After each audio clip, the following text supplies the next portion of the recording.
The hiss of steam was Jax's constant companion. It leaked from ruptured pipes, a white ghost in the grimy air of the Grime Quarter.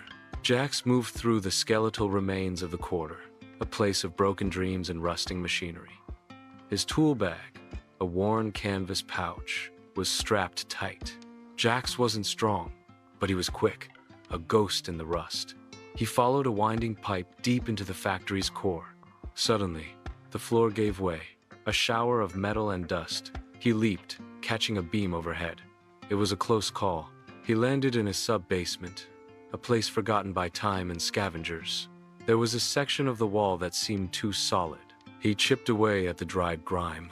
A hidden panel, and behind it, a brass plate, etched with impossible patterns and strange, looping lines. He didn't understand it, but its weight felt significant. He tucked it away. This will surely get good money. In another part of the city, Rorik worked with a different kind of grace, brute force. He cleared a collapsed service tunnel with a heavy iron bar, each swing a testament to his raw power. The clang of metal against metal. He didn't sneak, he barged through. His haul was usually good, but today's was different. Beneath a pile of broken turbines, he found a thick, heavy brass plate. He recognized the symbols ancient, almost forgotten from old schematics. This wasn't just scrap. He slid the plate into his armor, away from the foreman's gaze. The weight settled against his hip. Heavy. That's good, he muttered to himself. The Rust Bazaar was a stew of oil, cheap liquor, and desperation. Jax found a dealer named Finch, known for his knowledge of arcane tech. He laid his plate on the table. Finch's eyes went wide. By the gears of God, look at this. But he immediately cut himself off. Rorik had just entered the stall, his plate held tight. Finch's eyes darted between the two pieces. You too, he began. Jax's instincts screamed. He glanced at Rorik, then at the two plates. The lines on his piece of brass matched those on Rorik's. Jax, give me your price and leave the plate here, Rorik said, his voice low. I found it on my own. Jax shot back. The dealer, a coward, made a grab for Jax's plate to appease Rorik. Jax slapped his hand away. That's when the brawl started. Tables flipped, gears scattered, and the two scavengers locked in a desperate struggle. A cold voice cuts through the noise. Hands up, that's ours. A woman in a sharp leather jacket and heavy-duty boots stood in the middle of the street, her hand holding a polished steam pistol.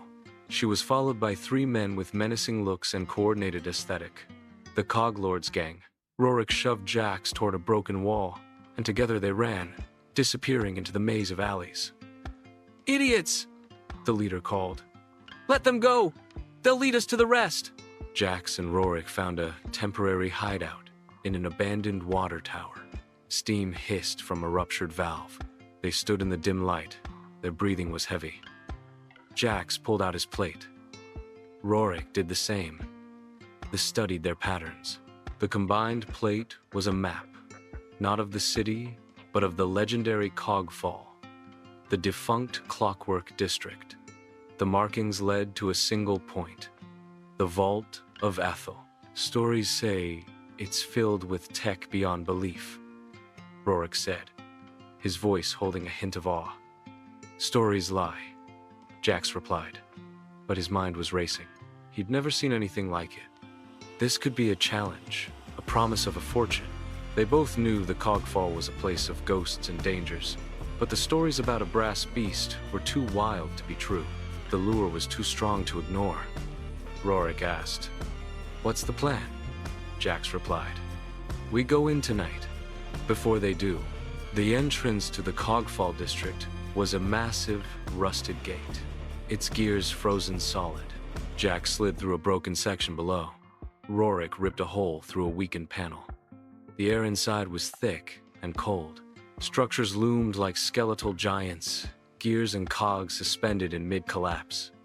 It was a graveyard of technology. The only sounds were their footsteps and the groaning of ancient metal. Rorik grunted. Looks worse than the stories. Jax's eyes scanned a small, spider-like sentinel skittered along a wall. This place feels wrong. Rorik crushed the sentinel with his foot. They were crossing a massive, silent factory floor when the shots rang out. Steam pistols hissed. The Cog-Lords had followed them. Their leader, Sienna, approached the two scavengers. "Give us the map, boys," she yelled. "No one gets out of here but us." Jax scrambled behind a stack of rusted pipes. Rorik charged at the Cog-Lords, his iron bar swinging in a punishing arc. He took down one of the men, but another fired, the shot tearing through his shoulder. He grunted, stumbling back. "This way!" Jax yelled, pointing to a network of conveyor belts. He scrambled up, Rorik following with a pained grunt. They navigated the precarious machinery, shots pinging off the metal around them. They narrowly escaped, but Rorik was bleeding. Sienna was barking order. "Find them." Jax and Rorik kept moving. Their map led them to a massive, circular cavern, and there, half buried in debris, was a beast of brass and iron. It was a colossal, multi-limbed automaton. Its chest a fortress of gears and its head a faceted lens. It was far bigger than anything in the legends. Jax, "That's big." Rorik, "Too big." A deep, low thrumming vibrated through the floor, a sound of slow, waking power. The automaton's eye glowed a faint red. The beast of brass began to move, slowly at first. Its massive limbs, thick as tree trunks, whirred to life. Its colossal gears groaned, a sound that shook the entire district. It turned its head, the red eyes scanning. It had found them. Jax, "It's moving." Rorik, "Run." Its first step was a tremor, a small earthquake that sent debris tumbling. They ran. Through collapsed bridges, across suspended walkways, and down rusted stairwells. The beast followed, its movements deliberate but unstoppable. It didn't need to be fast. It just needed to break through everything in its path. Its fist punched through walls, sending a shower of bricks and plaster. "This way, now." Jax found a path. Rorik cleared the obstacles. Their teamwork was raw but effective. Jax and Rorik reached a wide chasm, a sheer drop below. A single, rickety bridge spanned the gap. The Cog-Lords gang was waiting for them. Sienna stood with a smirk. "The beast sent us an invitation. Give us the map." Jax looked back. The automaton was closing in, its gears grinding relentlessly. Rorik, "No time for them. Worry about the beast." The automaton took a step onto the bridge. It swayed. The Cog-Lords opened fire. With an explosive hiss of steam, the beast tore the bridge from its moorings. The bridge collapsed, sending Cog-Lords gang, chains, and debris tumbling into the chasm. Jax and Rorik were saved by the collapsing bridge, a lucky fall to a lower platform. The Cog-Lords were gone, but the beast was still coming. Jax said, "This beast won't stop." Rorik replied, "No time, just run back to the factory."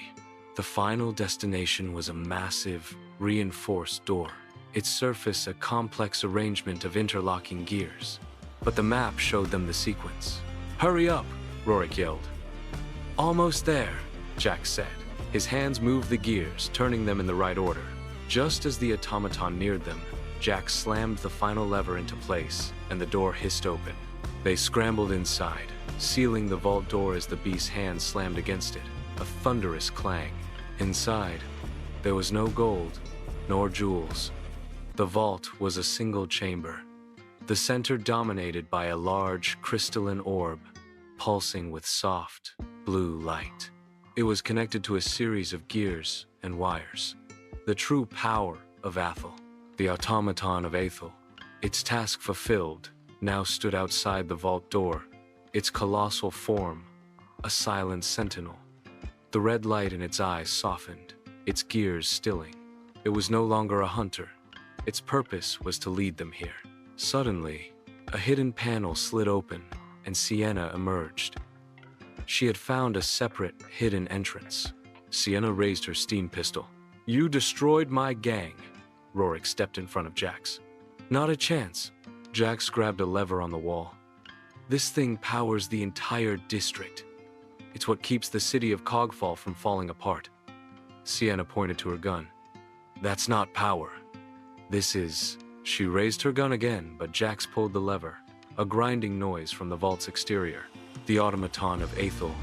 Its purpose changed. Its power, now directed to securing the vault, began to move. It sealed the entrance behind Sienna's escape route, trapping them. Sienna. You fools. You've sealed us in. Jax and Rorik scrambled out a maintenance tunnel that opened on the other side of the vault. They heard the furious screams of Sienna from within. No gun could save her. A final, explosive hiss of steam echoed from the vault, as the automaton of Aethel fulfilled its true purpose, defending its charge. Jax and Rorik had nothing to show for their adventure. No riches, no powerful device. But they had their lives, and a bond forged in steam and iron. They sat on a rooftop in a quiet corner of the city, the sounds of the upper city's gears a distant thrum. Rorik broke the silence. What now? Jax looked out at the lights of the city. He had no map, no legend to follow, but he had a partner. Another job, maybe, he said. Good, Rorik replied. A silent understanding passed between them. The adventure was over, but the partnership had just begun. Everyone in city was relieved that gang of Cog-Lords were gone, but one of them survived.